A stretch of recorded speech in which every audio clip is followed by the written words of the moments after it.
Hi, I'm Chris Major, founder of the Human Potential Project. For the last 40 years, my team and I have been working to develop means and methods to enhance human performance. It's essentially at every level. We started off working with athletes, turned our attention to teams. From there, we started working with the military and eventually found ourselves in the corporate world. That's kind of our focus here for today. We're just getting started on this new program that you have found yourself in called Into Action. I want to start by giving you just a little bit of context before we dive into the work. Now think about this for a minute. As human beings, we're really quite amazing at making things work. We make complex high-tech, biotech, nanotech, and AI work. We make incredible medical practices and procedures work. We make exotic cars, boats, planes, rockets, even space stations work. We can explore Mars, the depths of the oceans, and see the most distant galaxies. We can build amazing structures, push the boundaries of human performance, play incredibly complex music. You get the picture. We're really good at making things work. So why can't we make work work? Let's face it, what we call work today isn't really working. Depending on who you ask, 30 to 50% of your team isn't fully engaged in what they're doing. Teamwork is a slogan, not a practice. Trust, accountability, and commitment are all nice cat posters, but not actually part of the work culture. Projects are frequently late, over budget, don't always deliver what was promised.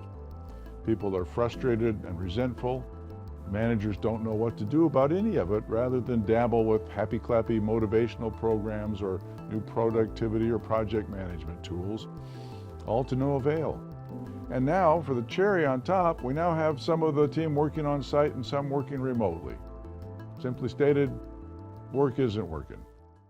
Now, to understand the root cause of this mess, we need to go back in time for a moment. And while it may not seem so in the moment, it's important that you understand the history. Now, consider this. For most of our history, work meant going to the fields, factories, or turning some raw material or seeds into a finished product. We grew or raised, then processed, packaged, and sold our food. We went to the site and built. We went to the factories to refine, smelt, bend, mold, manipulate, weld, glue, solder, and assemble elements and components into literally everything. You're sitting there going, well, okay, that's all pretty clear, so what's the problem? Well, while that was true for most of our history, it isn't the case anymore. 100 years ago, we were just igniting the Industrial Revolution. The value generators in our society were the factory and farm workers. They did the work of society. They generated value by making or growing things. Now flash forward 100 years. The industrial era is now behind us, and we have entered into a new historical era that most everyone has missed, and that's the root of the problem. We call this new era the coordination era. In this new era, the value generators are what we have cleverly named coordination workers. And that's what you are, a coordination worker. Coordination workers don't make things, but generate value by their effective coordination, communication, mobilization with each other to generate customer satisfaction, whether that customer is internal or external. Now, one of the fundamental reasons that work doesn't work anymore is that businesses are trying to manage coordination era workers with industrial era management thinking and practices, and it is increasingly clear that it isn't working. You see, what we think of as modern management practices were developed by people who were born in the 1800s. The challenge they were trying to sort out was simple. How do we take uneducated, unsophisticated, unskilled farm workers and day laborers and turn them into productive factory workers? The answers they came up with were simple. First, de-skill the work. You might be a masterful craftsman who made beautiful wood panels for horse-drawn carriages, but now you're going to put 5 bolts on a Model T wheel all day, every day.